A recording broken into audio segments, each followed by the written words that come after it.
Channel maths mind classes. तो बच्चों जैसे कि आप देख पा रहे हैं, मैंने और क्वेश्चन लिया है साधारण ब्याज का, सिंपल इंटरेस्ट का। एसएससी एग्जाम में आया हुआ क्वेश्चन है। और बच्चों ये क्वेश्चन है कि 14,400 की एक राशि है, साधारण ब्याज 8% की दर से 5 वर्षों के बाद 23,400 रुपया हो जा रहा है। तो समान ब्याज दर पर, मतलब बच्चों ब्याज दर वही है 8%, समान ब्याज दर पर 8,000 रुपए की राशि पर 3 वर्ष बाद साधारण ब्याज क्या मिलेगा।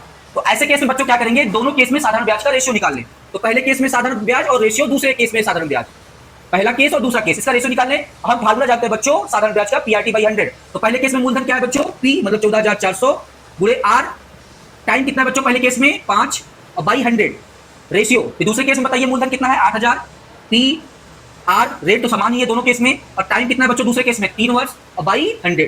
अब इसको सॉल्व करके सिंपलीफाई कर लें, 100 से 100 कैंसिल आउट हो जाएगा और R से R कैंसिल आउट हो जाएगा बच्चों। और यहाँ 2 जीरो से 2 जीरो कैंसिल आउट हो गया। अब ये 80 और 144 16 से कटेगा, 16 पंचे 80 और 16 90 144। अब यहाँ बच्चों 5 से 5 भी कट जाएगा, 3 से काटेंगे, 3 1 जा 3 और 3 3 जा 9, और फाइनल आंसर आया बच्चों 3:1।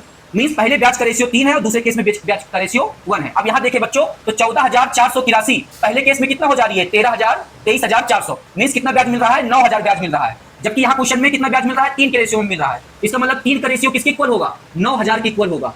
अब यहाँ देख रहे हैं कितना गुना हो गया, 3 से डिवाइड करेंगे तो 3,000 बार जाएगा, 3 3 जा 9 और 3 0 उतर जाएगा, मतलब 3,000 गुना हो जा रहा है। तो दूसरे केस में जो ब्याज आ रहा है बच्चों 3 वर्ष वाला, वो भी कितना हो जाएगा 3,000 गुना हो जाएगा, और एक तक 3,000 से मल्टीप्लाई करेंगे तो 3,000 रुपए आ जाएगा। मींस जो दूसरे केस में 3 वर्ष के बाद ब्याज मिलेगा वो 3,000 रुपया हो गया। तो ऑप्शन कौन सा सही होगा, ऑप्शन सी इज राइट। तो आई होप आपको समझ में आया होगा।